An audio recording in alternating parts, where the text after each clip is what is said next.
Yo soy Eduardo Montero, soy la persona responsable del área de alimentación y de agua dentro de la Federación de Consumidores y Usuarios FECU.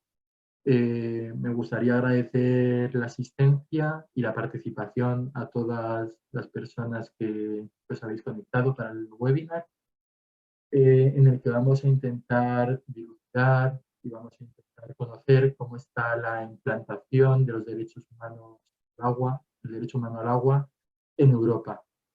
Para ello vamos a tener un contexto previo, inicial, de la situación general en Europa y en el internacional, y posteriormente vamos a conocer la realidad de 5 países europeos. El objetivo de este webinar es, con estas experiencias y estos conocimientos, posteriormente poder trasladar unas conclusiones, un informe de conclusiones al gobierno español, que va a ostentar durante la segunda mitad del año la presidencia europea, para trasladar nuestras peticiones respecto a la implantación del derecho humano al agua en Europa.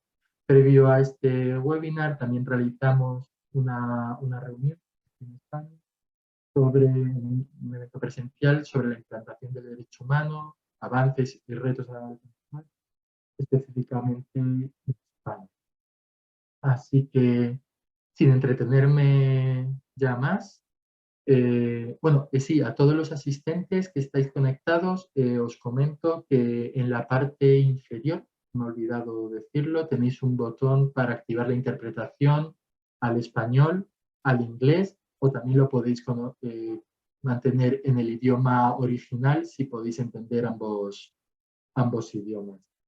Y después del primer panel, de la primera parte con Mira y con Dante, como ellos tienen que salirse antes de terminar el encuentro, va a haber un breve turno de preguntas y respuestas. El resto será al finalizar todas las presentaciones. Así que sin más, ya sí que sí, muchas gracias a todas y a todos por asistir. A quienes habéis aceptado la participación, también muchas gracias por dedicar este tiempo. Muchas gracias, Edu. Como comentaba Edu, queríamos analizar cómo se está implementando el derecho humano al agua en Europa y en algunos países, pero queríamos empezar por el panorama internacional. Para ello hemos invitado a 2 personas, a Mira Karunananthan, que es profesora del Departamento de Geografía y Estudios Ambientales de la Universidad de Carleton, en Canadá, y bueno, ha participado durante muchos años en el proyecto Planeta Azul, el Blue Planet Project, que es una de las organizaciones que históricamente ha liderado la lucha por el derecho humano al agua a nivel internacional. Y también a Dante Maschio, que, bueno, de la organización catalana Aguas Vida, y que pertenece también al Movimiento Europeo del Agua, y que, bueno, nos quiere aportar un poco la perspectiva a nivel más regional.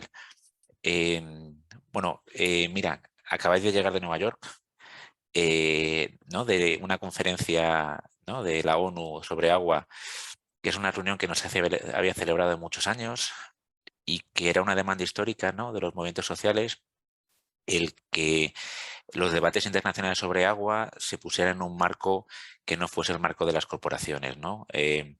Entonces, bueno, habéis venido hace muy poquitos días.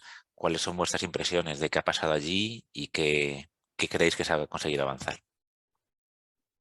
Gracias, David. Voy a hablar en inglés.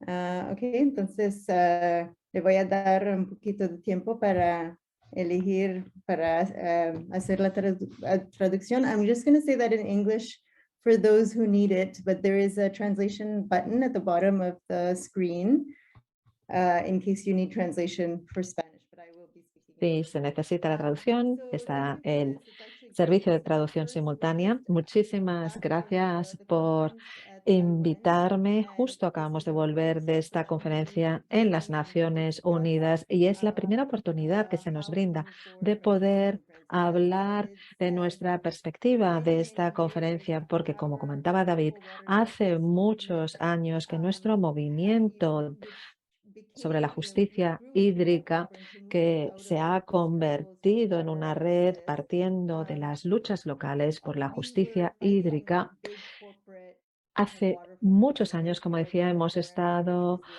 luchando contra las grandes corporaciones como Suez, que organizaban todas las conferencias sobre el agua, pero siempre hemos dicho que no son estas entidades las que deben constituirse en la base para la toma de decisiones. Por eso cuestionábamos la legitimidad del Foro Mundial del Agua, que era refrendado por todos los gobiernos que participaban en dicho foro, pero para nosotros no era el marco ideal.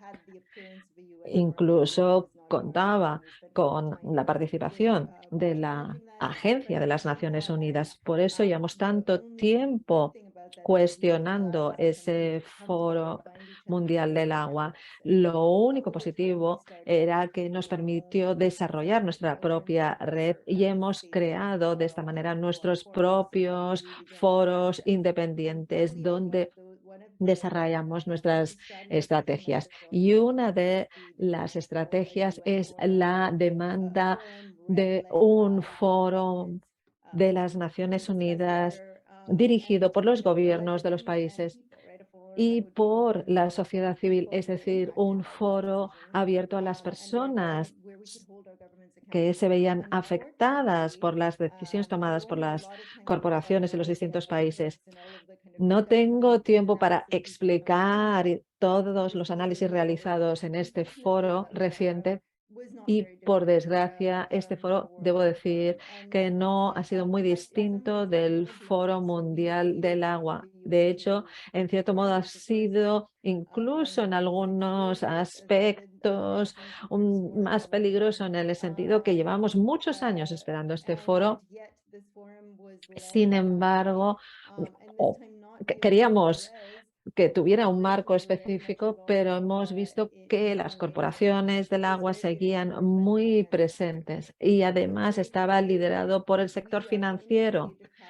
Por lo tanto, está claro que estamos en un estado de capitalismo liderado por las grandes instituciones y los grandes bancos. Ya sabemos que no es algo nuevo para la población del sur global, donde las instituciones financieras cuya capacidad de implementar ese derecho humano al agua se ha visto realmente muy afectado por sus intereses. Y lo que hemos visto es que estas instituciones financieras internacionales están ampliando su alcance y poder. Estamos en estos momentos en medio de una recesión internacional, el Banco Mundial, la OCDE, porque cuando hablo de estas instituciones financieras internacionales, estoy hablando de instituciones que trabajan con los gobiernos.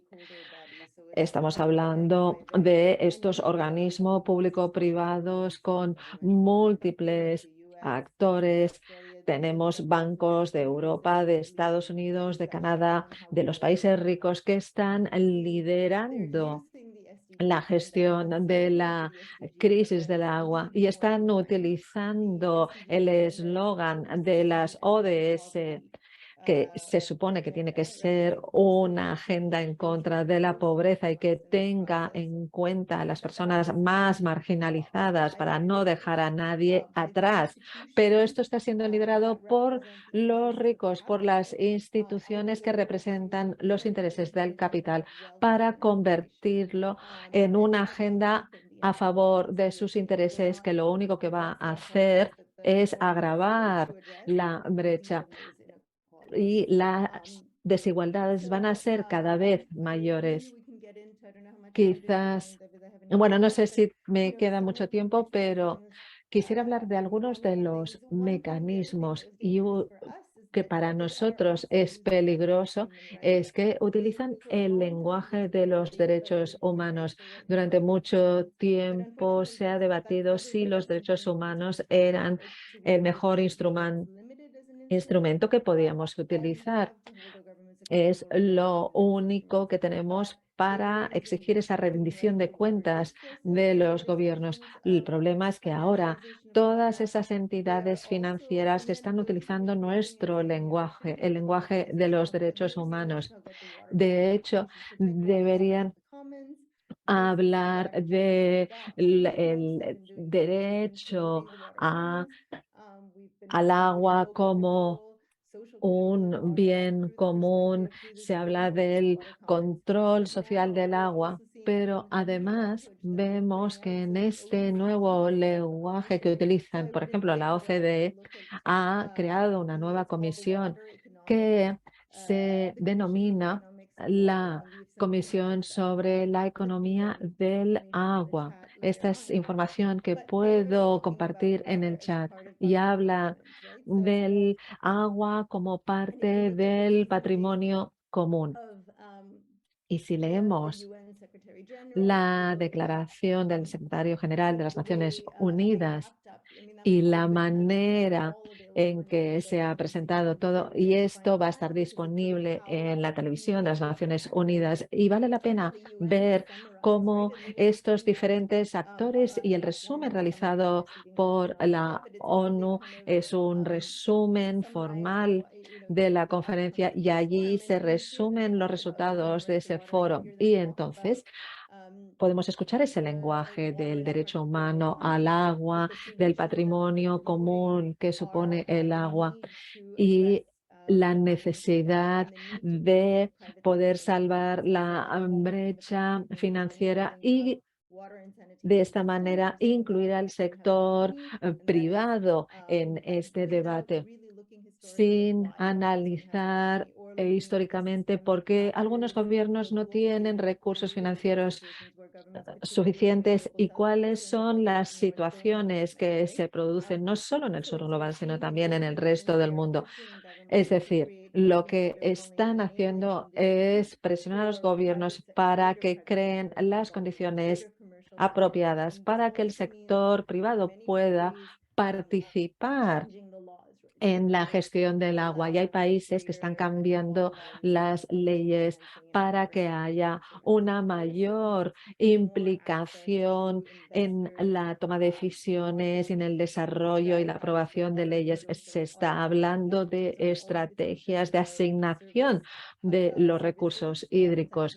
No solo se habla de los servicios de agua y saneamiento, sino de la gestión del entorno, del medio ambiente, de los lagos y de los ríos. Son estrategias de marketing que afirman que las personas, las entidades más adecuadas para proteger esos recursos hídricos son los bancos, las entidades financieras.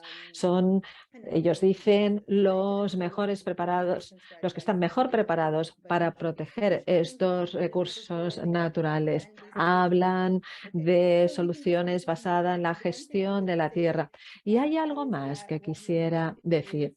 Lo que necesitamos, porque hay diferentes grupos en Europa, como ya sabemos, trabajando sobre el derecho humano al agua, habría que ver lo que está haciendo en este sentido el Banco de Inversiones Europeo. ¿Qué están haciendo los gobiernos europeos? Si están invirtiendo el dinero en procesos injustos para la mercantilización del agua y la pérdida del control sobre la gestión de los recursos hídricos locales. En Europa hay un proyecto, el Blue Communities Project, que es gestionado tanto en España como en Grecia. Tienen diferentes comunidades en Europa y deberíamos utilizar este proyecto para poder crear diferentes alianzas de solidaridad internacional. Eso es todo. Muchísimas gracias. Seguiremos en la Muchas fase gracias, de Mira, debate. y te agradecemos mucho además el esfuerzo, sabiendo que son las 6 de la mañana en Canadá. Y bueno, para cualquier pregunta para Mira y para Dante la podéis poner ya en el chat y así os preguntamos antes de que tengan que dejar el webinario. Hemos invitado también a Dante como representante del Movimiento Europeo del Agua, que es una red horizontal y plural de organizaciones que trabajan por el agua como un bien común y por el derecho humano al agua. Dante, habéis mandado una delegación allí a Nueva York. ¿Cuál es vuestra valoración de la cumbre? Gracias, David. Pues sí, yo hablo en representación del Movimiento Europeo del Agua, que es una red de redes europeas. Tenemos colegas aquí presentes de España, Grecia, Irlanda. También estamos en Francia, Alemania, en Bosnia y Herzegovina y en Serbia. No solo trabajamos en la Unión Europea, sino con una visión europea, ¿no? De continente europeo, más allá de las fronteras de la Unión Europea. Y históricamente, ¿no? Como comentaba Mira, hemos estado involucradas en la organización de los foros alternativos mundiales del agua, y es desde estos espacios del movimiento de justicia internacional por el agua que en el último foro, ¿no? En el de Dakar, nos hicimos un cambio en nuestra forma de nombrarnos o de organizarnos, y nos dimos cuenta de que ya no éramos el foro alternativo del agua, sino que éramos el foro de los pueblos por el agua, ¿no? Realmente los años en la organización de esos foros alternativos nos han dado legitimidad en los debates que abordan las cuestiones públicas y comunitarias del agua, ¿no? En contraposición de lo que hacen las corporaciones del agua. Y eso nos ha dado tal legitimidad hasta tal punto de conformarnos como foro real, ¿no? Del agua.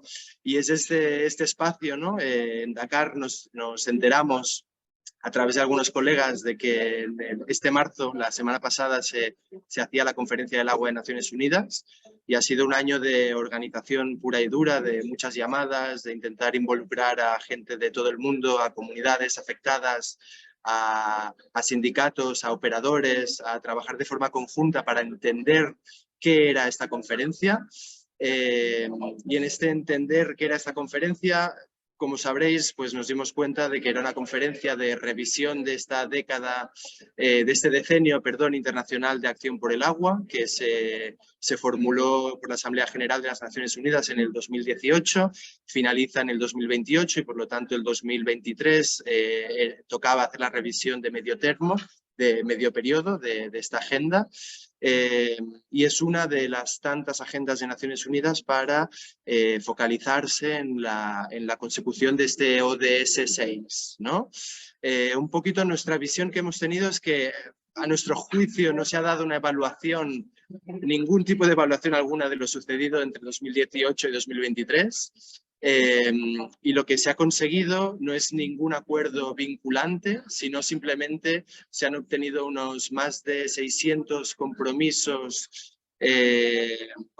no vinculantes de diferentes actores, ¿no? Actores de todo tipo, como comentaba Mira, el sistema de Naciones Unidas se basa en las partes interesadas, en los stakeholders, ¿no? Y en estos stakeholders pues hay diversidad de intereses, ¿no? Intereses económicos asociados al agua, intereses comunitarios, pero en un sistema capitalista donde hay un desequilibrio de poderes, ¿no? Y el agua, como sabemos, representa estos desequilibrios, pues las corporaciones privadas tienen un peso más relevante, ¿no? Que los intereses públicos y comunitarios. Es por eso, ¿no? Que desde el Foro de los Pueblos por el Agua construimos el Manifiesto por la Justicia Hídrica, un manifiesto que contiene 9 puntos que os podré pasar y podéis firmar. Es un manifiesto que no está cerrado y que ya han firmado gracias Mira, que han firmado más ya de 500 organizaciones, que conseguimos presentar en la Asamblea General de las Naciones Unidas gracias a la presión y al ser pesadas, ¿no? Hay que reconocer que no fue fácil introducirlo en la Asamblea. Y simplemente los puntos que contiene es el reconocimiento y el entendimiento del agua como derecho humano, como bien común, la oposición a cualquier esquema y mecanismo de privatización, mercantilización y financiarización del agua. Como comentaba Mira, en las cuestiones internacionales del agua siempre se plantea la necesidad de financiamiento desde el llamado a las inversiones privadas, cuando lo sabemos porque los datos lo confirman, que la inversión históricamente proviene mayoritariamente del sector público. Esto ha sido así y tiene que seguir siendo así. Y entonces no entendemos esa deria al llamado a la inversión privada, y más aún hoy día con esos nuevos mecanismos de inversión innovadora que le llaman, que son esquemas de financiarización que, como comentaba Mira, implican nuevas instituciones financieras, nuevos bancos privados, nuevos créditos, nuevos condicionamientos que ya han demostrado ser fallidos, ¿no? Entonces, nuestro llamado era una oposición frontal a este tipo de mecanismos al reconocer el impulso de las administraciones públicas, ¿no? De las municipalidades, de los operadores públicos y de las comunidades al afrontar los retos del agua mediante su gestión y su trabajo día a día. Y por lo tanto ahí también pedimos reconocer y fortalecer el papel de la gestión público-comunitaria del agua, que esto lo hemos aprendido en las compas en Latinoamérica y en Asia y en África, donde existen sistemas comunitarios de gestión del agua que se intentan privatizar mediante la imposición de ciertas normas, ¿no? de actuación en su día a día, pero lo que vemos es que no solo se intenta privatizar estos sistemas, sino que no se les reconoce el papel que tienen, ¿no? Al abordar los retos del agua. Por lo tanto, otro punto muy importante era reconocer y fortalecer el papel de la gestión comunitaria del agua. Otro punto muy importante que representa un poco lo que tenemos hoy día era poner en valor y priorizar las voces en defensa del agua. Pedro Arrojo nos introdujo un concepto que nos gustó, que es los right holders. Dejemos de hablar de los stakeholders, ¿no? De las partes interesadas, y hablemos de los titulares del derecho, porque en 2010 ganamos que Naciones Unidas reconociera el agua como un derecho humano. Por lo tanto, podemos hablar de titulares de derechos, y los titulares de derechos somos las personas, somos las comunidades que necesitamos esta agua, y por lo tanto somos los que conocemos el agua, gestionamos el agua, los que tenemos que estar en los debates del agua. También pedimos que se priorice el debate del derecho humano al agua y el bien común por delante del provecho del agua, por delante de los intereses del agua. Y otros puntos, ahora no los tengo delante, pero otro punto es pedirle a Naciones Unidas que no se reúna otra vez en 43 años, ¿no? La última conferencia fue en 1977, del 77 al 2023 han pasado más de 40 años. Queremos que estos debates se tomen desde el sector público con una mayor frecuencia, y creemos que esto va a pasar, pero no podemos seguir cayendo en las trampas como la que hemos visto en Nueva York, ¿no? Una conferencia de Naciones Unidas, no ya de un foro de las empresas, sino esta vez ha sido de las Naciones Unidas, pero hemos visto un lobby muy importante de las corporaciones, ¿no? Y como comentaba Mira, ya no son solo las corporaciones que gestionan el agua, sino son bancos, instituciones financieras, pero también todo el seguido de empresas y corporaciones que necesitan del agua, ¿no? Tipo las Coca-Colas, tipo Bayer, las farmacéuticas y las cosméticas, ¿no? De hecho, esto en Europa lo vemos en nuestro día a día. De hecho, ayer en la revisión de la directiva de agua potable estaba lleno de farmacéuticas tipo Bayer, estaba lleno de empresas de cosmética tipo L'Oréal pidiendo, diciendo que no tenían dinero para cumplir la expectativa que tiene la directiva de depuración de aguas, ¿no? Entonces, lo que vemos es un lobby muy fuerte que se puede permitir ir a Nueva York, se puede permitir hacer incidencia para sus intereses corporativos, y luego cuando se les regula en sus territorios de actuación dicen que no tienen dinero y capacidad de abordar estas normativas que vienen desde el sector público. Tengo que acabar, ¿no, David? ¿Sí? Vale. Pues en conclusión eso, o sea, la conferencia, como decía Mira, aún tenemos que hacer un debrief, tenemos que pensar cuál es nuestra estrategia como movimientos, pero celebramos que desde el sector público, ¿no? De los estados, de las Naciones Unidas, se entome este debate, se entome porque estamos en un contexto de crisis mundial del agua, pero creemos que se tiene que tomar desde otra perspectiva, ¿no? Que es poner por delante los derechos humanos y el bien común al agua, y no hacernos trampas al solitario, como es esta agenda de los ODS que prioriza la economía por delante de todo. Muchas gracias, Dante. Tenemos una pregunta en el chat de David Boyce. Hola, David. Que va un poco en la línea que comentaba Dante, ¿no? ¿Cuáles son los siguientes pasos que necesitamos a partir de ahora, ¿no? Y plantea qué tipo de investigación necesitamos conectar o desarrollar para ayudar a identificar a los principales promotores de las políticas de financiarización que habéis mencionado los dos, ¿no? Plantea, ¿no?, la mesa redonda sobre financiación del agua de la OCDE, que ahora mira, la Comisión Mundial sobre la Economía del Agua, que están financiadas por Países Bajos, el Banco Mundial, el Foro Mundial el Consejo Mundial del Agua, y menciona también la Semana del Agua de Estocolmo. ¿Cómo lo veis vosotros? ¿Qué tipo de investigación necesitamos para avanzar en este sentido? No sé si quieres empezar tú, Mira. Sí, ok. Gracias.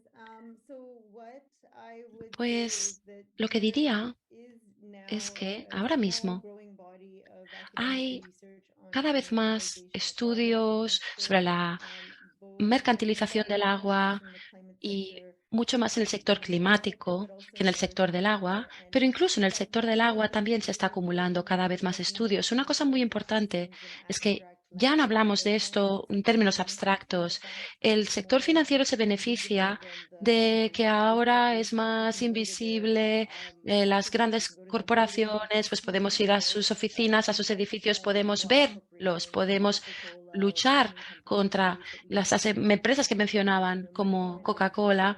Hay cosas que son mucho más invisibles, pero tenemos que investigar esas cosas que nos invisibilizan.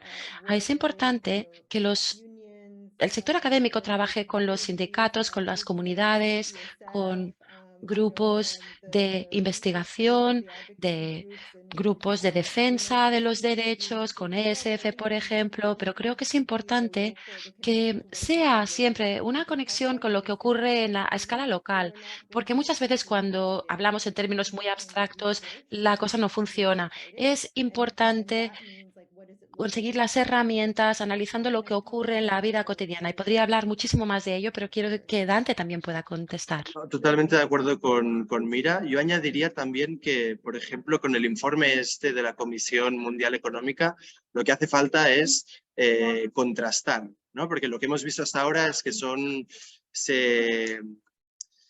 se promueven políticas sin ser contrastadas con la realidad, ¿no? Es decir, se promueven partenariados públicos-privados cuando desde las investigaciones que llevamos haciendo hace años demuestran que han sido fallidas, ¿no? Entonces, yo creo que también hay una faena importante de contrastar y rebatir estos informes, porque no son informes científicamente objetivos y acurados, sino que persiguen un objetivo último, ¿no?, que es la justificación de la inversión privada y los esquemas de financiarización, ¿no? De hecho, en el debate, cuando se presentó este informe,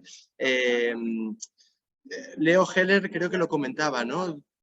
La comisión que lo presentaba acordaba con nuestras demandas, ¿no? Que la inversión mayoritariamente ha sido pública, que hay un riesgo cuando el sector privado gestiona el derecho al agua, ¿no? Pero el resultado del informe no dice lo que ellos decían, ¿no? Entonces hay que contrastar esos informes y, como decía Mira, hay que seguir investigando, hay que seguir trabajando en red con las investigaciones, con las universidades, con las organizaciones, con los sindicatos y con las empresas públicas para poner en valor también nuestras soluciones, ¿no? Porque muchas veces somos contestatarios, ¿no? Respondemos a lo que ellos dicen, pero pocas veces ponemos en valor lo que funciona, ¿no? Y una cosa que funciona, por ejemplo, y hemos visto y sabemos, es la gestión pública y comunitaria, ¿no? La gestión pública en Europa funciona a través de APE, AEOPAS, lo sabemos. La gestión pública y comunitaria funciona en Latinoamérica y eso hay que ponerlo en valor también.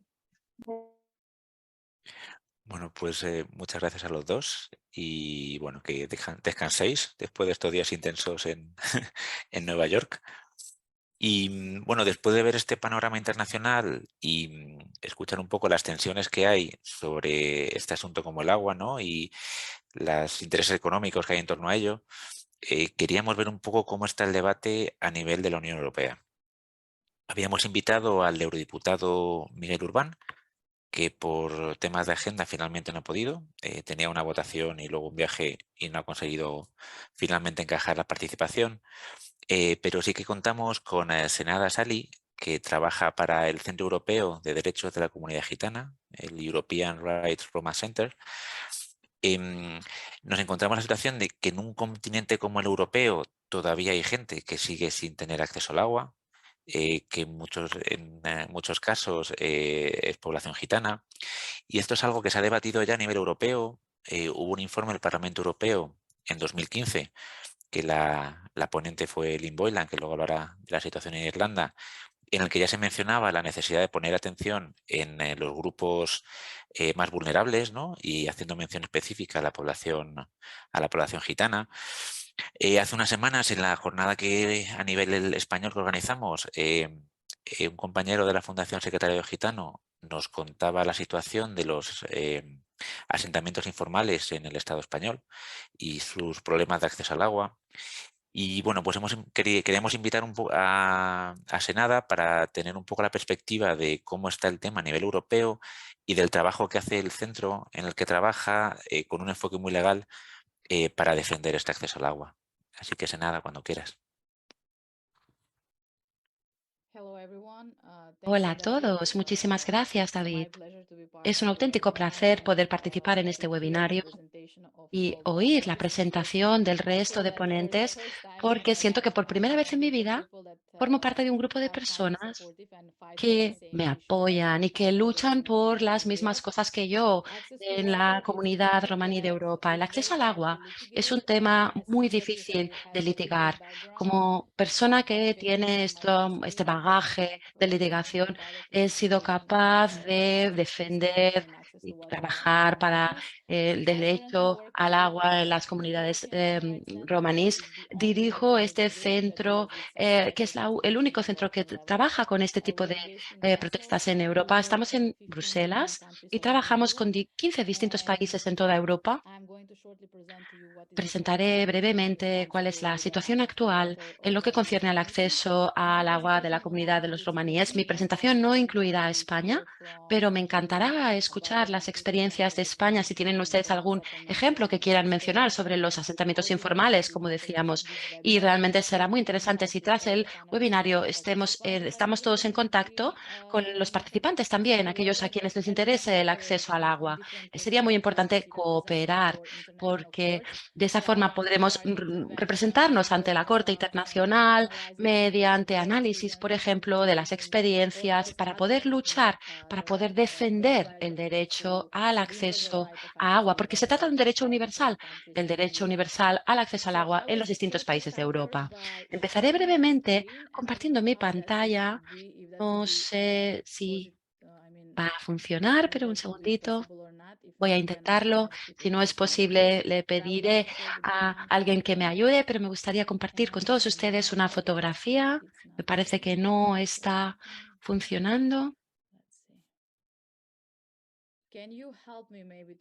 ¿Pueden ayudarme tal vez para compartir a la hora de compartir? ¿Ven ustedes la?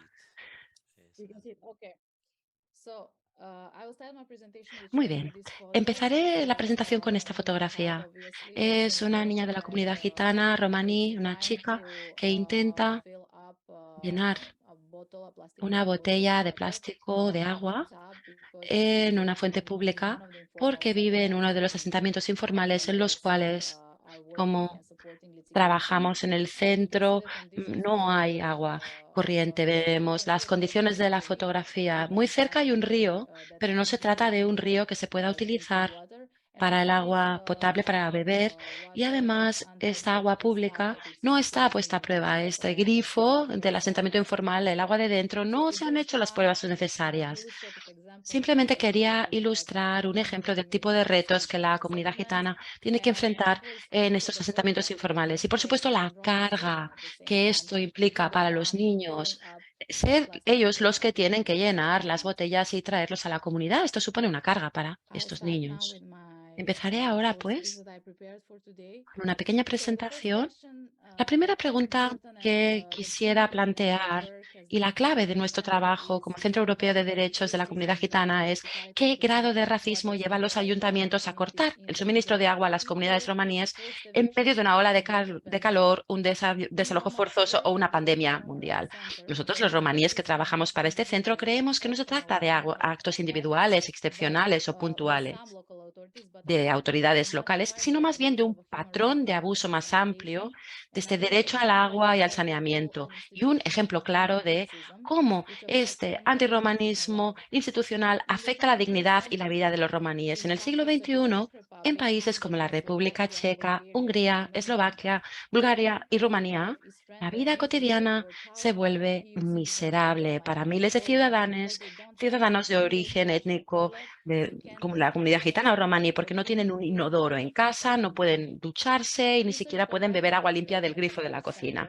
Una investigación realizada por el ERRC en 2017, titulada Sed de Justicia, reveló que la comunidad gitana sufre de una forma desproporcionada estos fallos de las autoridades públicas a la hora de garantizar el acceso al agua y al saneamiento. Los romaníes, especialmente los que viven en las afueras de las ciudades o en sitios segregados, asentamientos segregados, suelen recibir un trato distinto por las autoridades locales en cuanto al suministro de servicios públicos. Nuestra investigación demuestra que un número importante de comunidades gitanas sufren problemas en relación con el acceso al agua que la mayoría de la población europea consideraría impensable y que vulnera el marco jurídico internacional y europeo.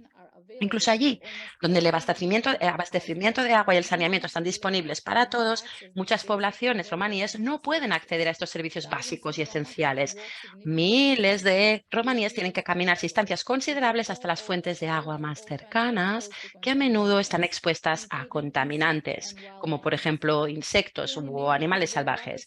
Incluso en los barrios donde hay infraestructuras de abastecimiento de agua, los romaníes o la comunidad gitana no pueden permitirse pagar estas tasas de consumo y de conexión al suministro de agua. Un ejemplo, por ejemplo, es en Prasnik, Eslovaquia, donde el asentamiento gitano está situado en el centro de la ciudad y es el único barrio que carece de agua. Mientras que los barrios gajo, es decir, los que no son romaníes, están en las afueras, en las montañas, todos ellos tienen acceso a conexión y a tuberías de agua. Los gitanos tienen que recoger el agua de un arroyo desprotegido que se hiela con frecuencia durante el invierno. Y lo que todavía es más injusto es que se trata de una ciudad bastante próspera, que ha atraído a inversores extranjeros que están construyendo una especie de barrio satélite en las colinas para alojar a los visitantes extranjeros que quieren disfrutar de esta agua. Para este proyecto, la ciudad puso a disposición de los inversores todas las infraestructuras públicas necesarias, incluidas tuberías de agua potable y saneamiento.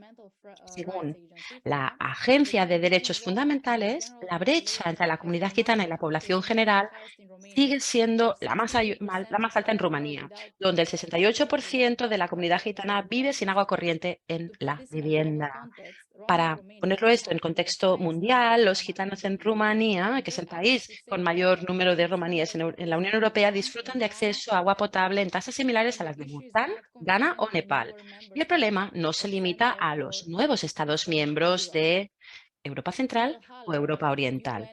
Leo Heller, que es el relator especial de las Naciones Unidas sobre los derechos humanos al agua potable y al saneamiento, describe que en Portugal encontró que las condiciones de la comunidad gitana eran las peores, comparables a las peores situaciones que él había visto en misiones anteriores a países menos desarrollados de Asia Central, África Meridional y América Central.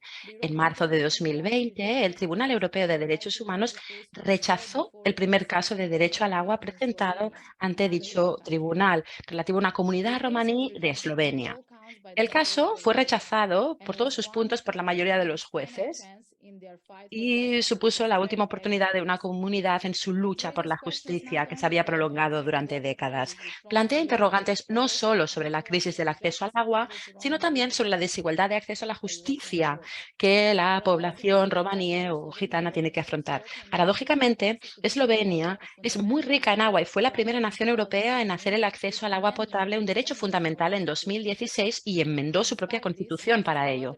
Pese a todo, el acceso al agua no está garantizado a la práctica para los ciudadanos eslovenos, especialmente no lo está si pertenecen a la comunidad gitana. Como en muchos países europeos, esta población gitana en Eslovenia suele vivir en comunidades empobrecidas, étnicamente segregadas, alejadas de los centros urbanos, donde el acceso al agua pública es deficiente o inexistente.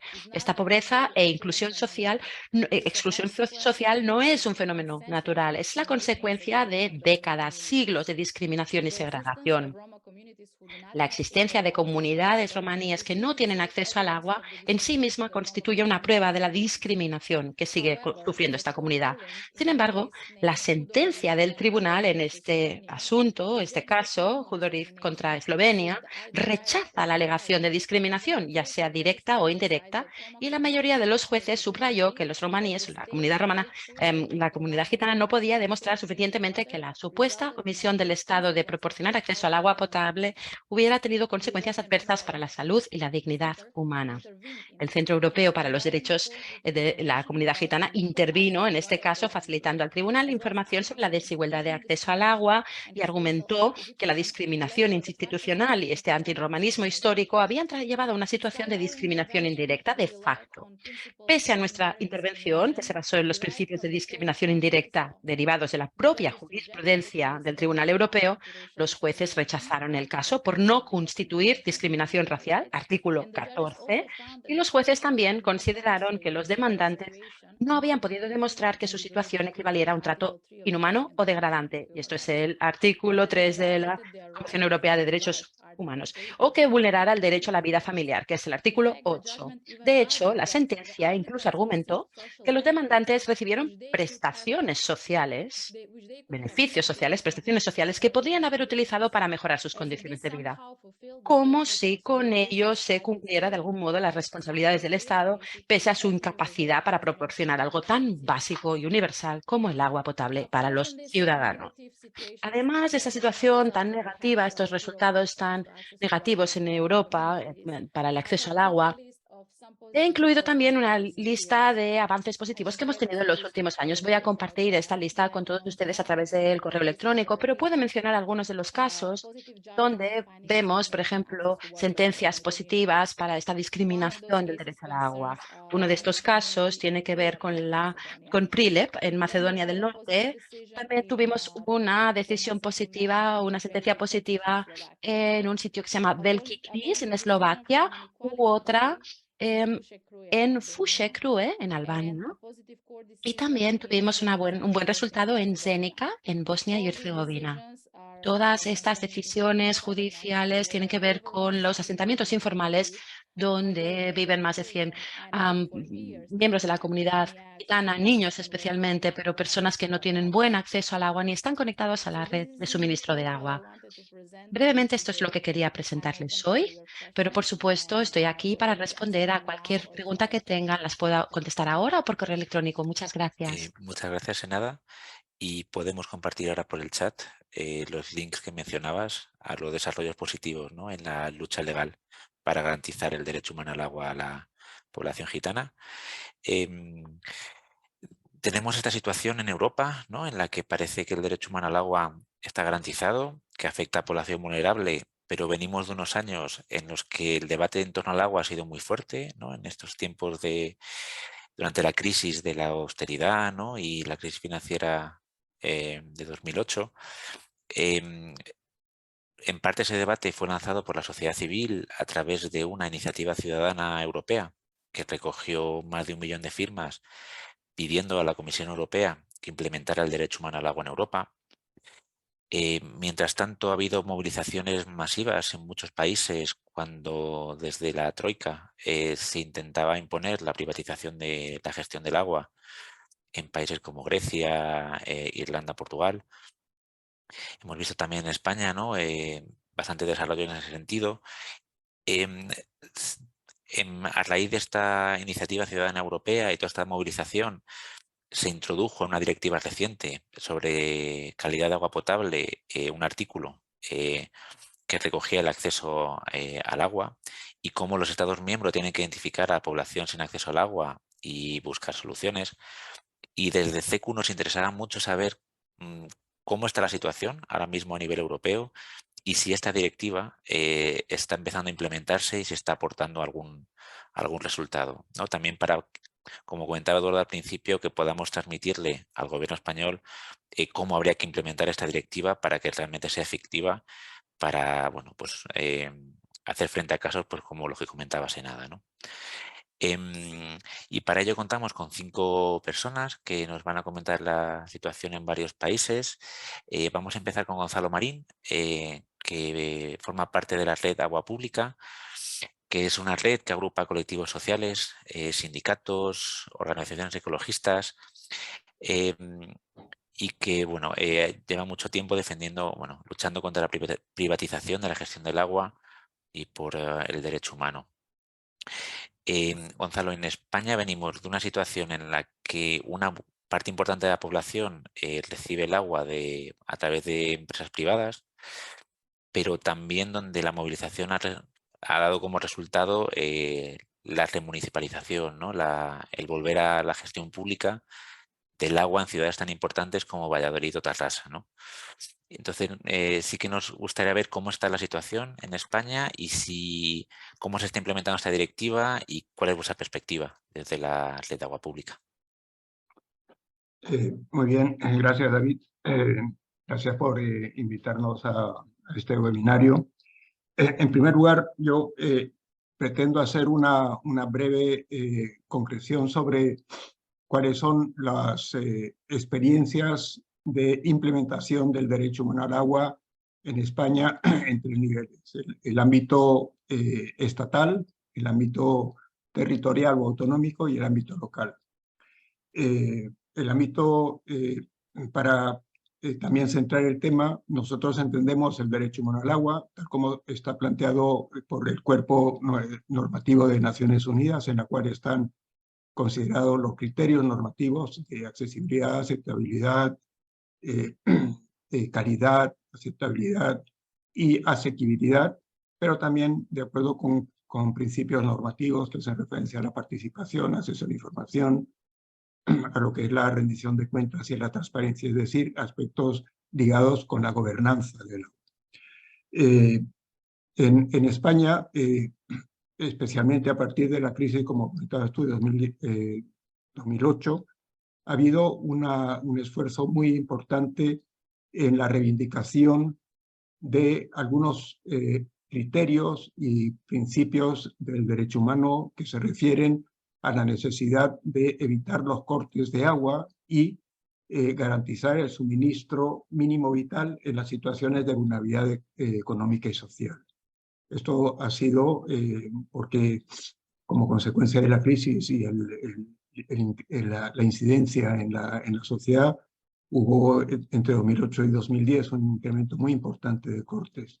Pero también en España han habido casos flagrantes de corrupción que ha llevado a los movimientos y a la ciudadanía a la exigencia de la participación, la rendición de cuentas y la transparencia en la gestión de los servicios de agua. Esos son un poco el contexto general y aquellos criterios y principios que se han ido teniendo en cuenta. En el ámbito estatal hay un tema que es relevante.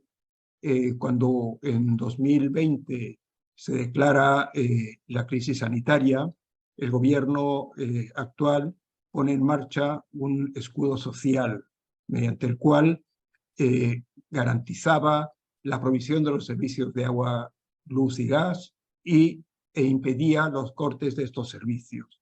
Esta es una medida que nosotros hemos ido apoyando tanto el movimiento por el agua pública como el asociado a la pobreza energética, como el movimiento por la vivienda, hemos ido reivindicando.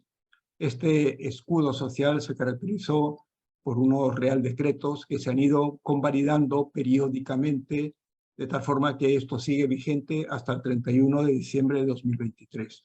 Pero son medidas coyunturales.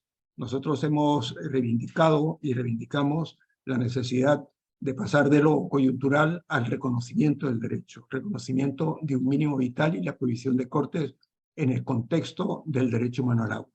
Es uno de los retos que tenemos y está pendiente en la estrategia de la red de agua pública. Máxime, cuando hemos ya elaborado una propuesta de ley por parte de la red de agua pública y contamos con estudios legales que demuestran la viabilidad de una ley estatal sin que se conculquen las competencias municipales, que es una de las cuestiones que nos interesa bastante. Este es un aspecto que, si bien no se ha esgrimido por parte del gobierno en los reales decretos directamente o no se ha relacionado con el derecho humano al agua, sí que tiene en cuenta criterios como puede ser la no discriminación, la asequibilidad y la accesibilidad y disponibilidad, que son definitorios de los derechos humanos al agua. Otro de los aspectos a nivel general que aludías tú, aquí ya se ha traspuesto la directiva de calidad de agua de consumo humano, se ha traspuesto y está vigente desde este año 2023. Tenemos una valoración, así como nuestra aproximación a la directiva entendemos que no recogió las expectativas que se reivindicaron o que se plantearon en la iniciativa Right to Water. En el caso de la transposición ha experimentado algunas mejoras, en tanto que, si bien en la directiva no se recoge explícitamente el derecho humano al agua, los compromisos son muy débiles. Se habla de mejorar y no de garantizar los derechos, mejorar el acceso, no de garantizarlo, etc. En la transposición sí que hay una sección donde explícitamente se menciona el derecho humano al agua, en el caso del acceso. Eso es una cuestión que estamos viendo qué implicaciones tiene, porque si bien es cierto que esa alusión explícita existe, el desarrollo del contenido del derecho en el articulado de la transposición no es tal. Entonces puede ser una medida no cosmética, pero sí no de contenido. Sin embargo, sí valoramos que también hay en la transposición se ha recogido la dotación mínima neta que se tiene que tener en cuenta, que son los 100 litros por persona y día, que son los que asociados en el contexto internacional para cubrir las necesidades personales y domésticas. Nosotros hemos valorado positivamente, pero no se recoge ni la necesidad de garantizar el mínimo vital en situación de vulnerabilidad económica y social, ni tampoco la provisión de cortes. Desde la red de agua pública hemos insistentemente reivindicado estas cuestiones en el proceso de transposición y no ha sido posible recogerla en el articulado definitivo. Por tanto, la transposición está actualmente empezando su camino actual. Nosotros tenemos una serie de reivindicaciones, lo que pasa es que ya está aprobado el Real Decreto y es lo que va a misa ahora. En ese contexto, nosotros tenemos los retos siguientes. En tanto que la transposición no recoge el reconocimiento del mínimo vital, entendemos que hay que reivindicar una ley del mínimo vital a nivel estatal. En tanto que en la transposición no se desarrolla ni se contempla de una forma adecuada el derecho a la participación ciudadana libre, efectiva, tenemos como reto el impulsar instrumentos de participación ciudadana, como pueden ser los observatorios del agua, que ahora me refería a ellos. Este es un poco la valoración que tenemos. Luego, a nivel territorial, hay leyes que sí son potentes, especialmente la ley catalana, que hace referencia al ámbito de la vivienda y la pobreza energética, donde se establece la prohibición de cortes y la garantía del suministro. Esta es una ley importante porque marca unos criterios de a tener en cuenta en cuanto a los criterios de precaución. No se puede cortar sin tener en cuenta informes de los servicios municipales. También hay leyes que hacen alusión explícita en Andalucía y en Extremadura, y últimamente hay una iniciativa del gobierno valenciano que está impulsando un observatorio del agua en toda la comunidad. Y por último, a nivel local, sí hay iniciativas interesantes. Muchos ayuntamientos y muchos operadores públicos, la mayoría integrados en IOPAS, que hacía la referencia Mira y Dante, cuentan con la garantía del mínimo vital dentro de su quehacer cotidiano. Son ayuntamientos como Cádiz, como Sevilla, como Córdoba, como Xàtiva, etc. Eso es una cosa. Y hay otros ayuntamientos también públicos o servicios públicos que cuentan con ayudas para garantizar el acceso. El otro tema también es el tema de la participación. Acabo, David, con esto. Hay ayuntamientos que están poniendo en marcha observatorios del agua como instrumentos de participación, que de otros aspectos que quería resaltar. En Tarrasa, a raíz de la experiencia de la privatización, se puso en marcha un observatorio del agua que es potente, pero también ya desde los propios operadores en Cádiz, en Xàtiva y en Sevilla, también hay observatorios cuya finalidad es posibilitar la participación ciudadana. Muchísimas gracias, Gonzalo. Y perdón, pero aquí No. nos queremos ceñir al tiempo. Bueno, esta es la situación en el Estado español. Después queríamos ver un poco la situación en Francia y retomando un poco lo último que comentaba Gonzalo sobre observatorios del agua. Thierry Huso, nuestro siguiente ponente, está muy especializado en esto.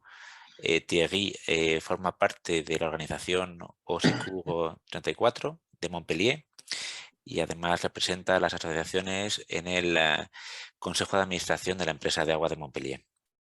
Entonces, Thierry, si nos puedes contar cómo está la situación ahora mismo en Francia, que siempre es un país en el que el agua es un objeto muy controvertido. Je vais partager mon écran avec une présentation en anglais. Thierry va a compartir su pantalla con un PowerPoint en inglés.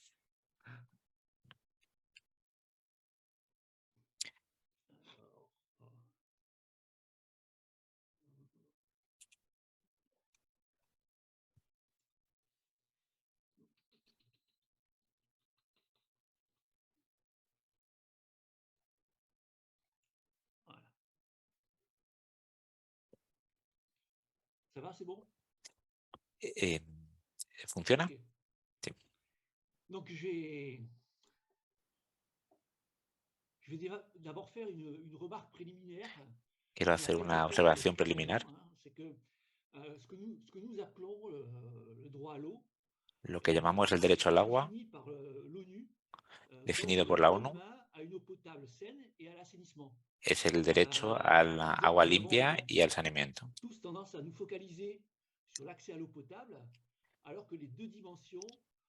Nos estamos enfocando mucho en el acceso al agua potable, pero los dos aspectos son importantes.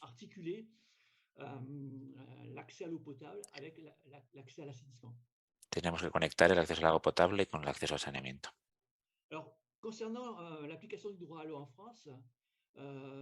En cuanto a la aplicación del derecho humano al agua en Francia, estamos mejor que en la mayoría de países europeos, aunque nos quedan muchas cosas que hacer, como os voy a contar ahora.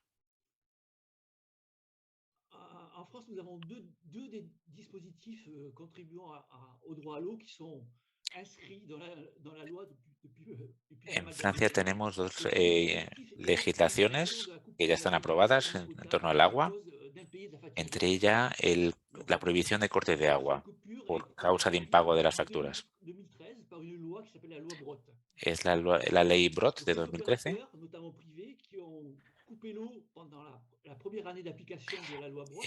Las empresas de agua que cortaron el suministro durante el primer año de aplicación han sido condenadas.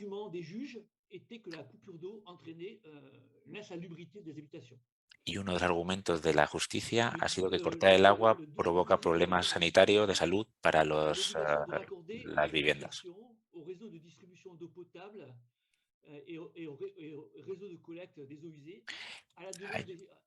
La otra disposición legal es la obligación de conectar el suministro de agua potable en las casas a las redes a demanda de los residentes.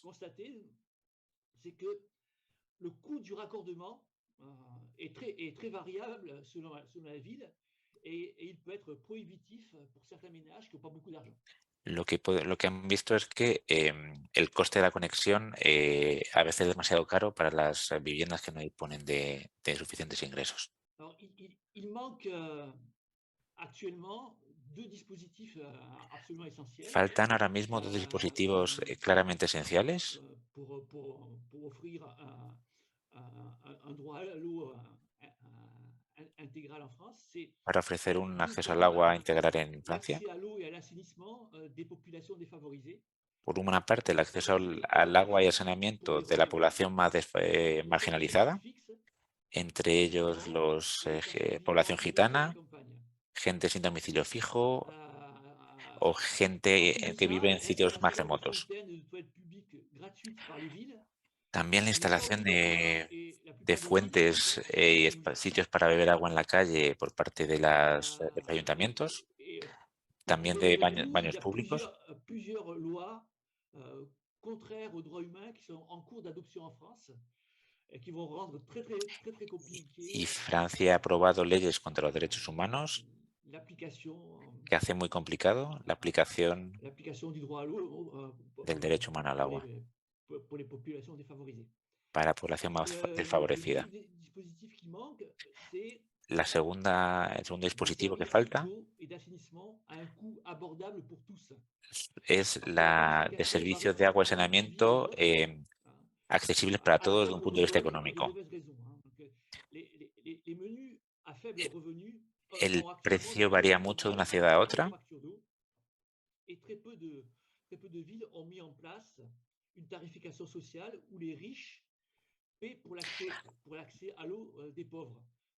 Algunos municipios han planteado tarifas de acceso al agua para todos, en la que los ricos pagan lo mismo que la población más desfavorecida por el agua. Depuis le Covid et l'augmentation du coût des services d'eau et d'assainissement, c'est pas vraiment une bonne nouvelle pour la mise en œuvre intégrale du droit à l'eau. Desde la COVID el acceso al agua es cada vez más difícil. Comme vous le savez, il y a deux nouvelles directives européennes qui doivent être transposées dans la législation des États membres. Hay dos nuevas directivas que se tienen que transponer y va a hacer un ejercicio de prospectiva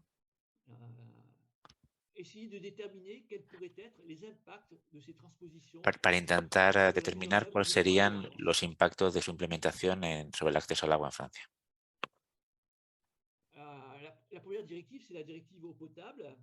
La primera directiva es la directiva del agua potable. La considero una directiva muy técnica que tiene más que ver con tratar el agua para que sea apta para consumo humano, ¿no? Y le garantizar su calidad. Y la novedad sobre la directiva que reemplaza son la mejora de parámetros de calidad, control de materiales en contacto con el agua potable, mejor información a los usuarios sobre la distribución del agua y lo que nos interesa sobre todo hoy, el acceso al agua para todos y todas.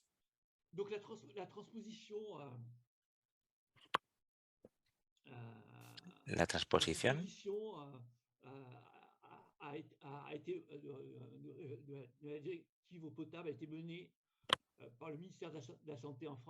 ha sido realizada por el ministro de Salud francés y ha terminado también en enero de 2023.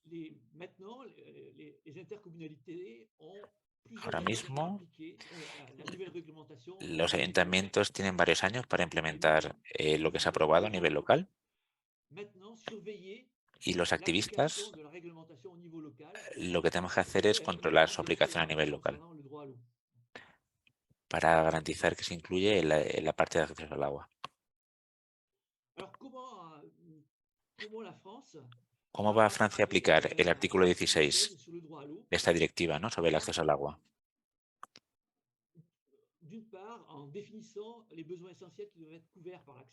Por una parte hay que definir las necesidades básicas que tienen que ser cubiertas por el acceso al agua.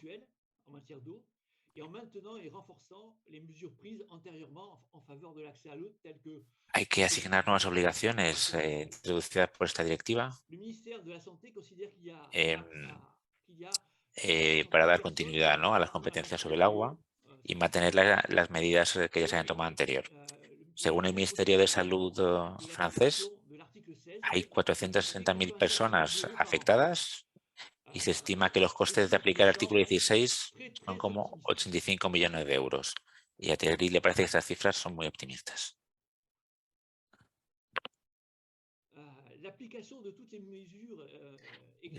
La aplicación de todas las medidas exigidas por la Directiva de Agua Potable va a costar mucho dinero.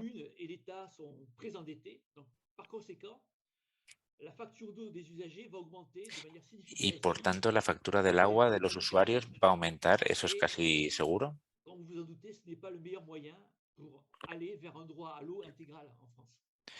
Entonces no parece que esto sea la mejor manera de garantizar el acceso universal al agua en Francia.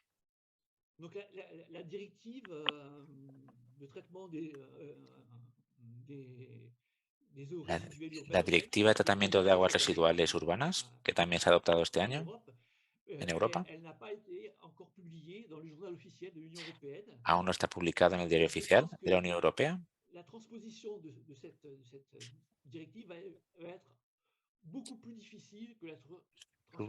Su transposición, él piensa que va a ser mucho más difícil que la Directiva de Agua Potable, por eso.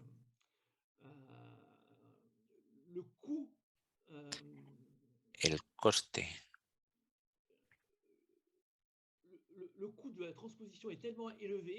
El coste de transposición es tan elevado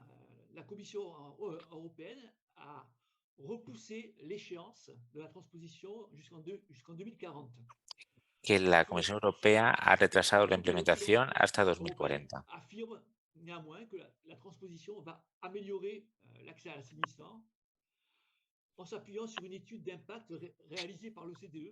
Entonces, se está apoyando en un estudio de impacto realizado por la OCDE.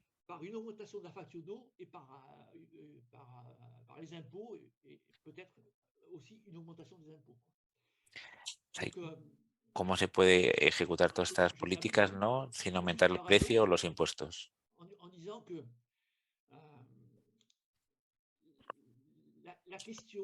Voy a terminar diciendo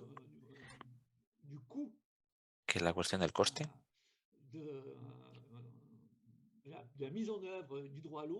de la puesta en marcha del acceso al agua es realmente crucial.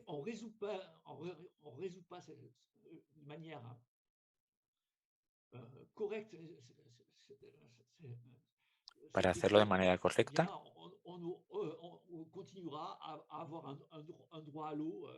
lo hacemos bien o seguiremos teniendo acceso al agua teórico, pero para nada práctico.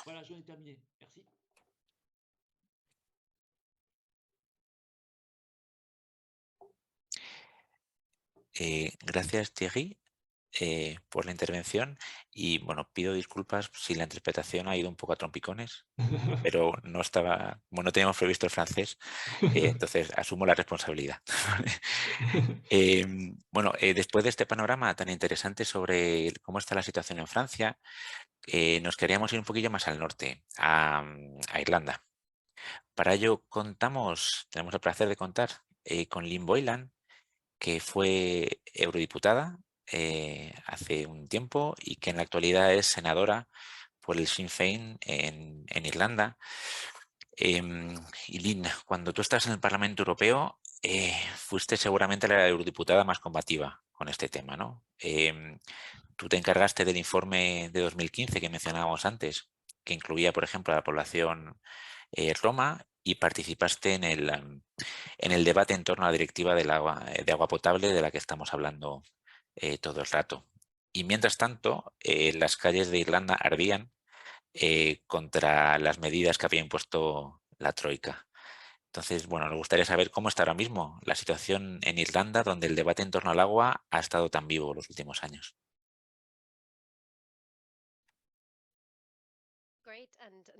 Gracias, muchas gracias por la invitación, David. Es fantástico tener la oportunidad de luchar de nuevo por el agua, sabiendo que la batalla sigue, que la batalla está ahí.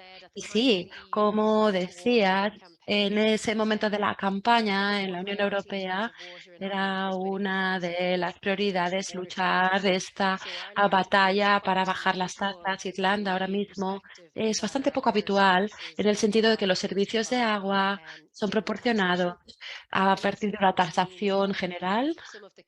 Eso significa que algunas de las preocupaciones que mencionaba el resto de ponentes sobre, por ejemplo, los cortes de agua o el acceso al agua, pues a veces no son tan un problema, pero bueno, el caso es que la comunidad que está itinerante, en esas personas conforman incluso el 0,7 de la población, pero el 10% de la población itinerante viven en sitios donde no hay acceso a agua potable y al saneamiento. Es un problema, una batalla que sigue vigente y que es importante, especialmente al lado de las fronteras, porque en el resto, por supuesto, de Irlanda no hay pobreza de agua porque los impuestos públicos lo cubren, pero hay problemas, sigue habiendo problemas con las comunidades más desfavorecidas. Y en 2014-2015, después de la crisis económica, el Fondo Monetario Internacional, me ha interesado mucho escuchar al primer ponente, por ejemplo, pero tanto el FMI como la Comisión Europea pensaron que eso era una buena oportunidad para que Irlanda introdujera cargos por el agua con estos documentos de libertad de información que, bueno, se nos confirmó que la idea era que introdujéramos estos cargos, estas tasas, con el objetivo último de privatizar los servicios del agua en el territorio irlandés. Por supuesto, ahí hubo enormes movilizaciones, la gente protestó mucho en las calles, hubo unas elecciones y al final se rechazó esta idea de añadir unas tasas, pero sigue habiendo demandas relacionadas con el agua en Irlanda. Estas demandas incluyen garantizar que los servicios hidráulicos siguen en propiedad pública y este proceso de intentar introducir cargos o impuestos para un servicio público, pues tenemos que controlar que esto siempre esté en manos de los municipios para impedir que sea tan fácil de privatizar y vender. Tiene implicaciones también para los trabajadores, porque si se privatizara, los trabajadores tendrían que marcharse de los municipios locales a una unidad central y queremos garantizar que sus condiciones laborales se vean protegidas en todo momento en nuestro movimiento. Pero ha habido otras elecciones. En el año 2020 hubo otras elecciones y ahora tenemos una coalición de 3 partidos, uno de los cuales es el Partido Verde. Creo que fueron ellos quienes garantizaron que en el programa hubiera un compromiso de ahora celebrar un referéndum sobre los servicios públicos y la propiedad pública. Pero ahora llevamos 3 años y todavía no sabemos cuándo se celebrará este referéndum. Hubo una legislación que se aprobó hace 6 años, pero no se ha ejecutado. Así que tenemos nuestra sospecha. Hay un programa de compromiso político, se ha aprobado una legislación, pero ¿por qué no vemos este referéndum que se nos había prometido sobre esta propiedad pública del agua? Bien, hace poco un senador de EPP de Sinn nos decía que los activistas del agua son activistas a tiempo completo. Es interesante porque realmente en esta campaña por el derecho al agua, estos parlamentarios europeos nos llamaban soviéticos. Pero bueno, la batalla del agua prosigue. Y se nos dice que nadie lo quiere privatizar, que no es un problema, ¿por qué necesitáis un referéndum? Bueno, la respuesta es, uno, nos confiamos, no estamos confiados de ustedes, no tenemos confianza, y dos, queremos ver claramente que estas movilizaciones públicas garanticen que el agua siempre sea una propiedad pública. Y hay preocupaciones sobre si esta propiedad pública es una entidad comercial o deviene una entidad comercial, las operadoras. Y en este momento podrían entrar en el mercado y entonces, por ejemplo, los operadores privados podrían invertir. Nosotros no estamos a favor de esto. Queremos esta Irish Water, que es el nombre de la empresa de servicios públicos, sea siempre no comercial, porque el gobierno de hecho tiene acceso más barato y son ellos quienes tendrían que tener los préstamos para financiar los proyectos necesarios, mientras que si hay una financiación externa, este coste se va a tener que cubrir después y va a ser mucho más más caro. Y sabemos que la privatización siempre redunda en peores condiciones para los ciudadanos. En cuanto a los trabajadores, ha habido ciertos acuerdos de transferir a aquellos trabajadores, pero siempre protegiendo sus condiciones, y los que se han quedado en los municipios, seguimos teniendo el problema de la rotación de personal y las condiciones laborales, pero ahora mismo la gran batalla que estamos librando en Irlanda tiene que ver, como decía, con esta propiedad pública del agua, garantizar que siempre siga así y que haya un referéndum que lo garantice. El resto de temas que se han hablado sobre esta directiva del agua potable es importante porque otra cosa importante es que en Irlanda no hay muchas fuentes de agua. No somos un país en ese sentido donde esto sea tan importante, pero sí, no, especialmente cálido, pero es importante tener en cuenta todo ello para luchar también contra el exceso de plástico. Necesitamos fuentes públicas, necesitamos también instalaciones sanitarias públicas, de lavabos públicos. La gran batalla, como decía, es siempre luchar contra la privatización de los servicios del agua. Genial, Lynn, muchísimas gracias. Bueno, muy interesante lo que planteas, ¿no? El caso irlandés en el que el agua se cubre a través de impuestos generales, ¿no? Y no a través de ¿no? de una tasa, una tarifa, que, bueno, un modelo que se defendió en Irlanda, ¿no? A base de movilización social. Y, bueno, nos quedamos atentos a cómo sigue la lucha contra la privatización de la gestión del agua. Y queríamos pasar, después de Irlanda, a Grecia, que vivió en el momento de la política de austeridad una situación muy parecida de movilización popular cuando la Troika planteó la privatización del agua tanto de Atenas como de Tesalónica. Y contamos para ello con Yorgos. Yorgos es sindicalista de la empresa de gestión pública de agua de Tesalónica y participa en el colectivo de defensa del agua Sosteto Neró. Entonces, bueno, la movilización Yorgos en Tesalónica fue muy grande, incluyendo un referéndum contra la privatización del agua. Cuéntanos cómo está ahora el tema en Grecia.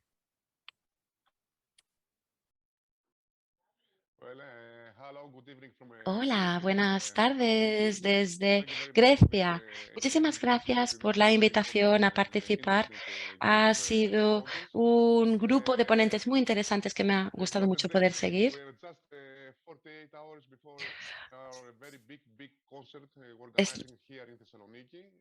De aquí 48 horas se organizará un concierto muy grande contra la privatización del agua, con 30 a 40 mil personas que participarán en el centro de la ciudad el domingo por la tarde. El título de este concierto es Be Friend, Be Water, y realmente lo que hacemos es hablar a los gobiernos liberales y las políticas liberales. No sé si estoy hablando demasiado rápido para la interpretación. Muchísimas gracias. Pues como sindicato queremos defender el agua y tenemos 4 decisiones en el plenario. Decisiones contra la política del agua, la política de las facturas de agua, la transformación de empresas.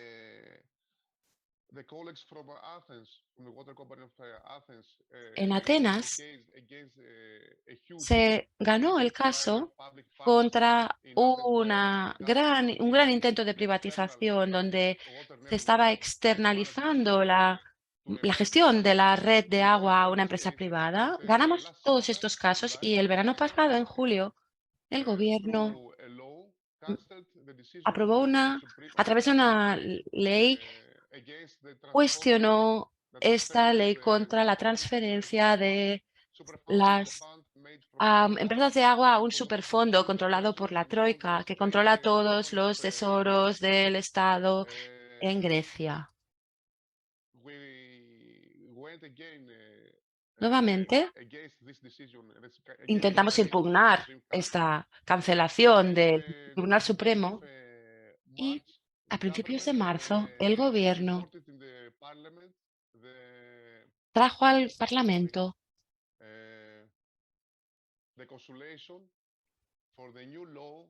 la consulta para la nueva ley en la cual querían regular el agua y poner el control del agua en esta agencia reguladora de Grecia. Y esto fue un gran fracaso para el gobierno. Grecia duró 18 meses porque tiene el precio más alto de Europa. No puede controlar a la competencia a través de estas empresas. Y ahora el gobierno intenta incluir el agua dentro de esta herramienta de regulación. Quiero decir que aunque hubo este accidente mortífero en el tren hace unas semanas, 67 personas murieron, pero se celebró la consulta pese a todo el mismo día que había ocurrido la tragedia. Este accidente había ocurrido por culpa de la privatización.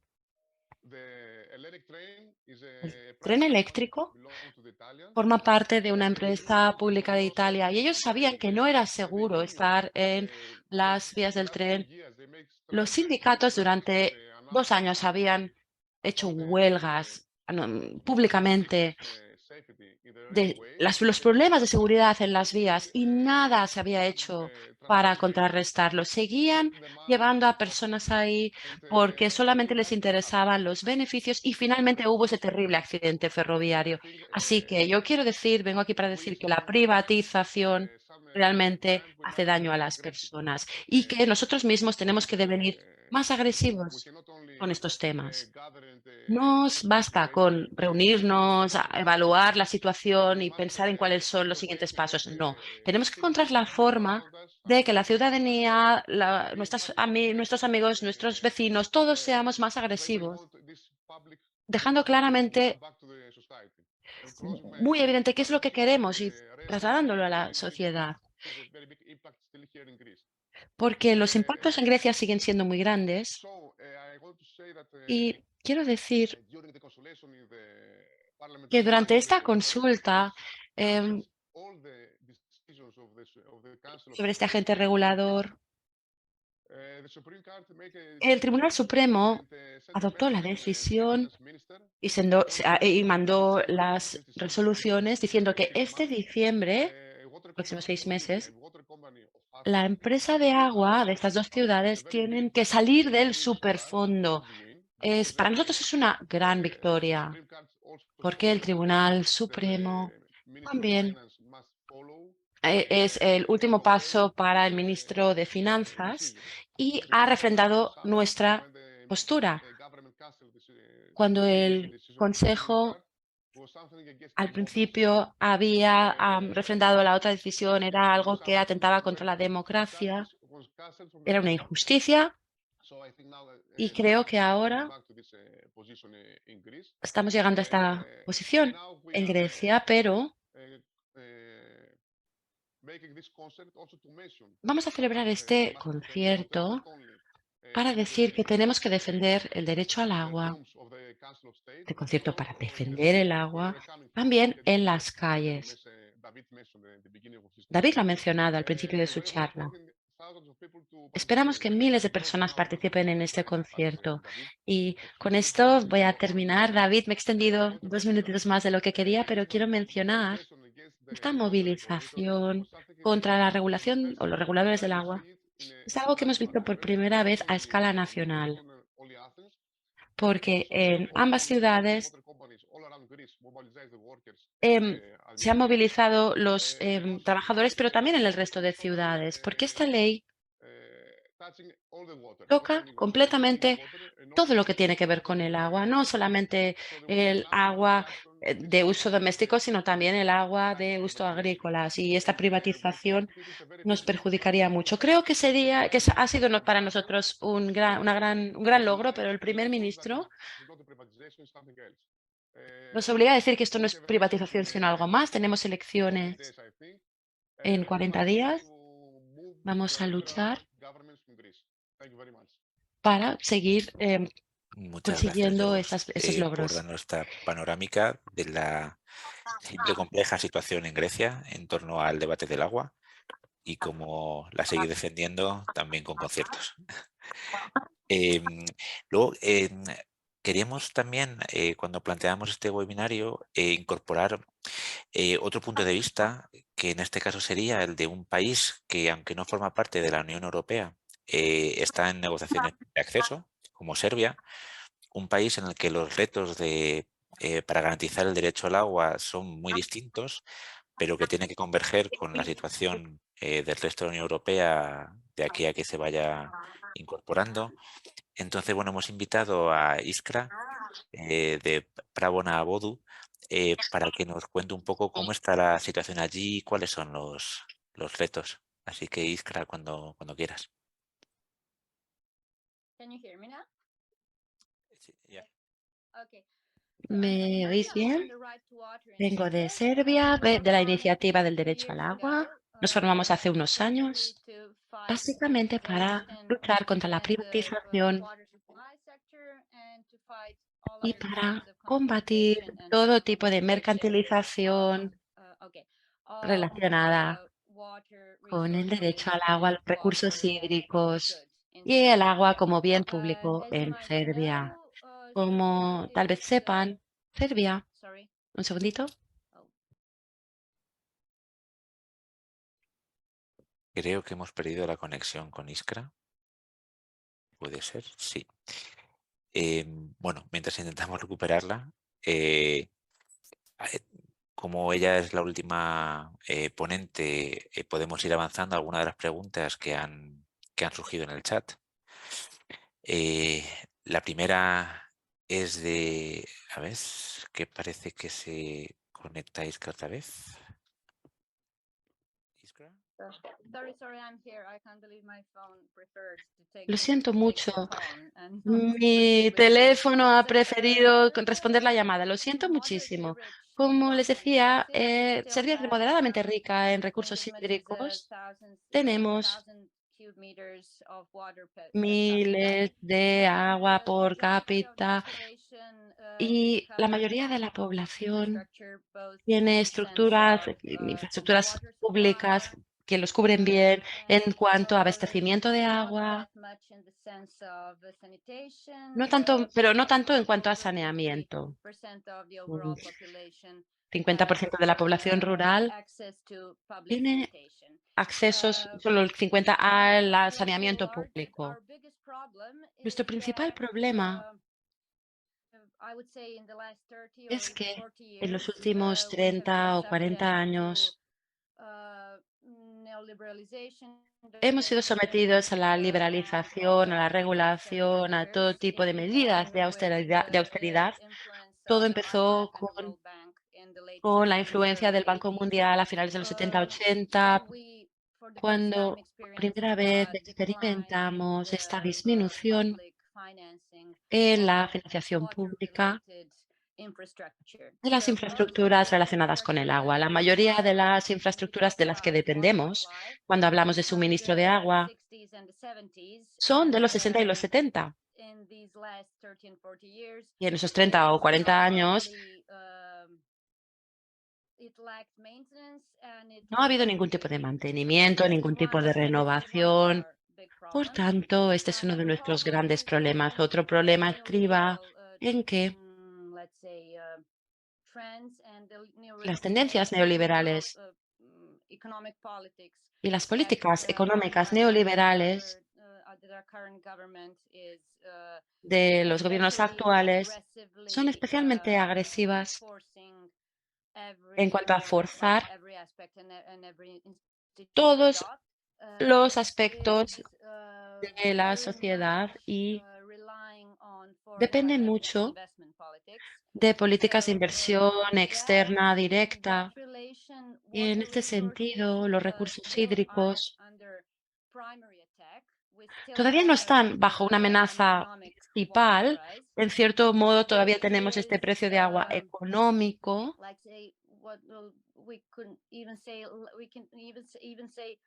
Podemos incluso decir que esto sería una situación que nos salva la vida y que salva la vida a la mayoría de la población, porque estamos en un país que es bastante pobre, en el cual hay una desigualdad social y económica enorme dentro de la población. Pero sí que hay otros recursos que están relacionados con el agua, pero que no son directamente agua, que sí que están amenazados.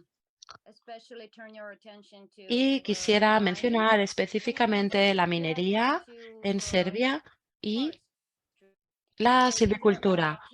Se trata de los dos sectores de exportación principales que están amenazados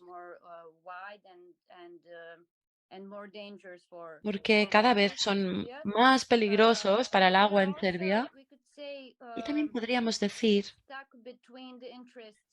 que estamos siempre atascados entre los intereses de Oriente y Occidente en cuanto a los recursos y eso. A veces los recursos no se protegen en situaciones o coyunturas como las que estamos ahora, donde estamos en la periferia económica. Para ilustrar esta situación, quisiera añadir también que en Serbia los activistas del agua también tenemos que trabajar y protestar a tiempo completo.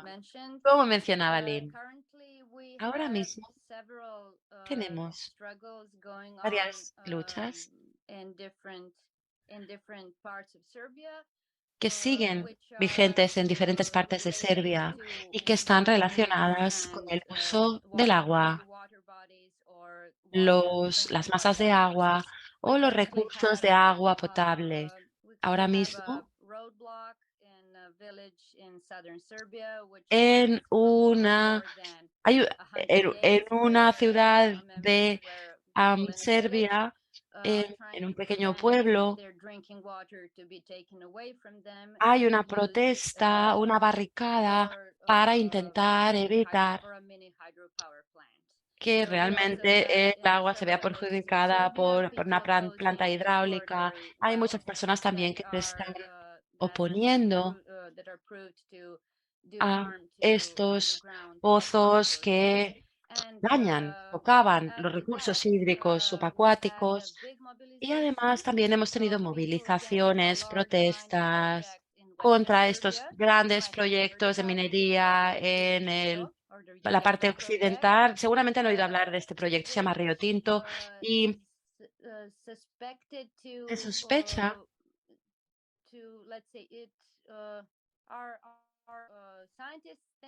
los científicos creen que puede suponer un gran riesgo para el agua subterránea, pero también el agua de superficie, porque puede contaminar 3 grandes ríos, este proyecto de minería, haciendo pues grandes estragos en cuanto a contaminación a través de esta zona occidental hasta Belgrado. ¿Cuánto tiempo más tengo para continuar? ¿Un minuto? Muy bien. Si hablamos de leyes, nuestras leyes y reglamentos no están tan mal. Serbia es sucesora de Yugoslavia, miembro de las Naciones Unidas, y debe pues cumplir los reglamentos internacionales y aplicar las normas oportunas, incluido el derecho al agua.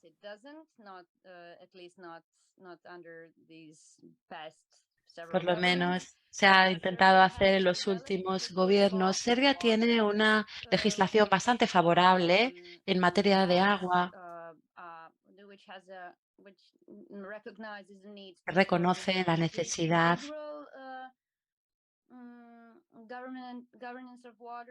de la gobernanza directa del agua, pero bueno, no se gestiona del todo bien. Y las instituciones, el problema es que están fragmentadas. Las instituciones destinadas a proteger el agua, tanto como recurso hídrico como bien público, son mucho más débiles que las instituciones que protegen el dinero de las grandes empresas y todo tipo de otros recursos naturales. Básicamente es todo lo que nos queda después de 3 largas décadas de privatización, lo que David Harris llamaría acumulación por desposesión. Muchas gracias. Muchas gracias, Iskra, por traernos esta perspectiva, ¿no?, de un país, como decías, en la periferia, ¿no?, y que está a punto de integrarse o se integrará pronto en la Unión Europea. Y nos gustan los activistas del agua a tiempo completo también. Vamos a pasar ahora sí al turno de preguntas. Tenemos un par de preguntas, las planteamos juntas y bueno, cualquiera de los panelistas que quiera tomar la palabra, y así vamos cerrando para no pasarnos mucho más de la hora. Tenemos una pregunta de Quilla Catacora, que va un poco en la línea de lo que planteaba Thierry, el dilema entre el precio por el servicio del agua y saneamiento con cómo garantizar el derecho humano al agua, teniendo en cuenta que en los últimos años y en el futuro será necesaria más inversión para garantizar la eficiencia de estos sistemas. Y por otro lado, David Boyce nos plantea que, bueno, tras ver la importancia de la movilización popular, de utilizar la justicia para defender los servicios públicos y la iniciativa ciudadana sobre el derecho al agua, ¿qué más deberíamos hacer para presionar a la Comisión Europea, ¿no?, basado en todas estas luchas y esta situación nacional? Entonces, yo no sé quién le apetece responder a alguna de estas dos preguntas. Que encienda la cámara.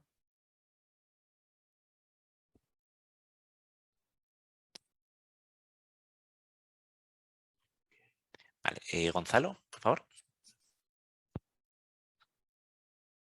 Bueno, en relación con cómo se coordina la inversión con el derecho humano, yo creo que hay algunas reflexiones que de alguna forma yo creo que han sido contempladas en un informe de Leo Heller, que se refiere a la consideración de la asequibilidad. Y por tanto, cualquier gestión de los servicios tiene que hacerse de una forma que no comprometa la asequibilidad, es decir, la capacidad de la ciudadanía de poder acceder a unos niveles de agua que cubran o que garanticen una vida digna.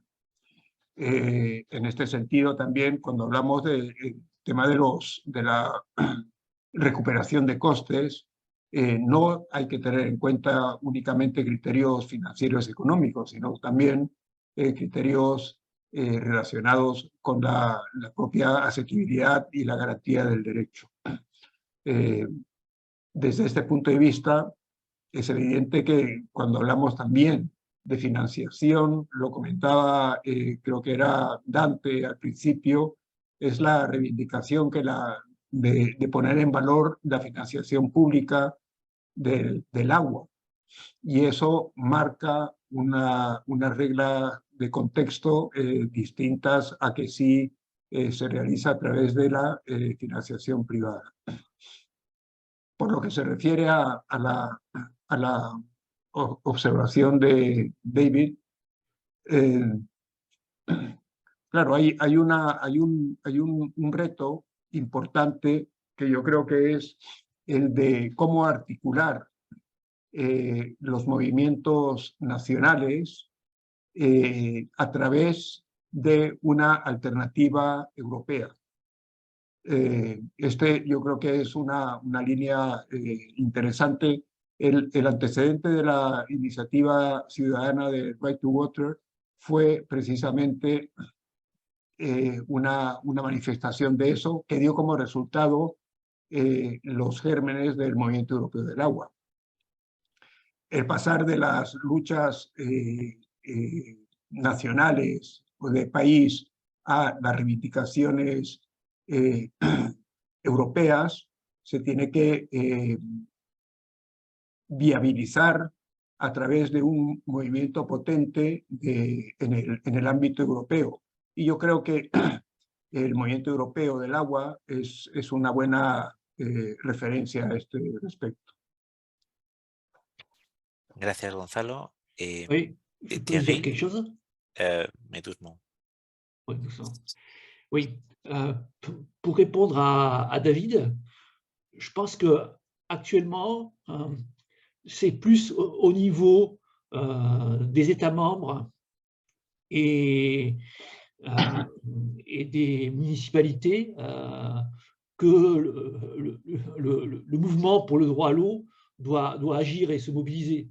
Au niveau européen, on n'a plus beaucoup de possibilités, quoi. Thierry comenta respecto a la pregunta de David Boyce, es más a nivel local donde hay que actuar, porque a nivel europeo él ve que tenemos menos posibilidades.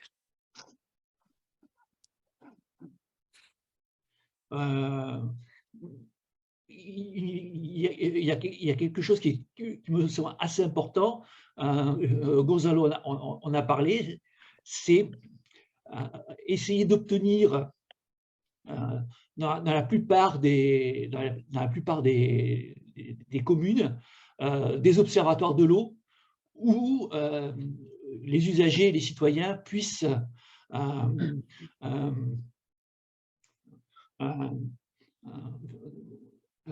donner des avis sur la politique de l'eau qui est menée localement, et notamment sur l'application du droit à l'eau. Una de las cosas que ellos han ensayado es demandar estos observatorios ciudadanos del agua, donde los usuarios del agua pueden dar su opinión y participar, ¿no?, en la construcción de las políticas del agua.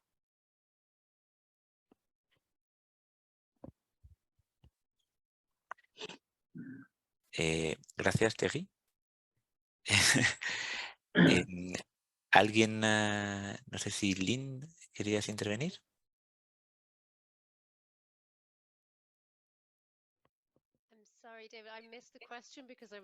Ay, David, estaba intentando hablar con Eduardo. Si pudieras repetir la pregunta, porque me he perdido la pregunta. Nos planteaban dos preguntas. Una sobre cómo lanzamos la movilización del nivel nacional hacia la Comisión Europea, y otra en torno a cómo garantizamos el derecho humano al agua y al mismo tiempo un precio asequible para todos y todas.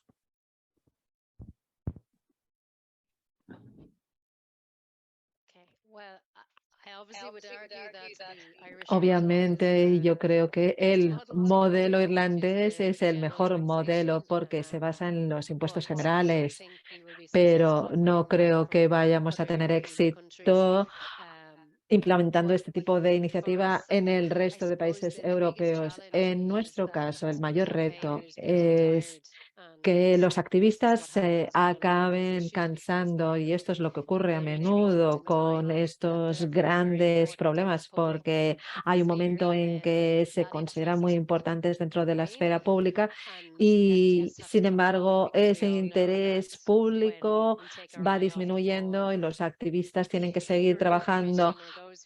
Pero claro, el estar controlando siempre a la Comisión Europea o a cualquier entidad que quiera socavar los derechos del derecho humano al agua, pues bueno, vemos que, por ejemplo, que hay diferentes inercias y no siempre la inercia es tan positiva a favor de ese derecho al agua. Yo creo que el mayor reto en este sentido es justamente mantener esa importancia del tema a todas las escalas, pero es realmente difícil mantener ese impulso de forma constante, porque los activistas del agua no solo son activistas del agua, normalmente son activistas en Muchas muchas gracias, Lynn. cuestiones sociales. No sé si alguno más de los panelistas quiere hacer una intervención final respondiendo a estas preguntas.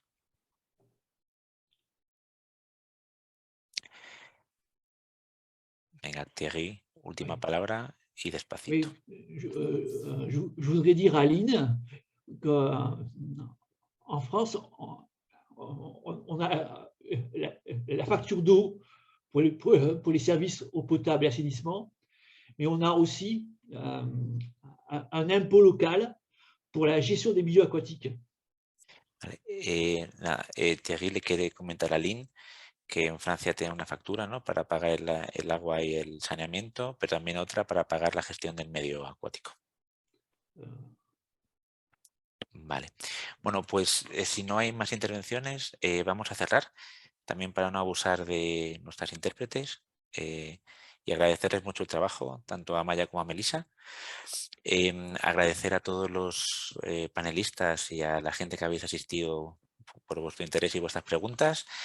Este webinario va a quedar colgado en la página de YouTube de CECU, que es CECU Consumo, creo que en la versión interpretada al español. Y bueno, por parte de CECU agradeceros a todos su interés. Seguiremos monitoreando cómo se está implementando el derecho humano al agua, tanto aquí como a nivel europeo y global, y con lo recogido en esta sesión, como comentaba Eduardo, le haremos llegar sugerencias al gobierno español para su presidencia de la Unión Europea en el segundo semestre de este año. Y bueno, sin más, muchas gracias a todos y a todas.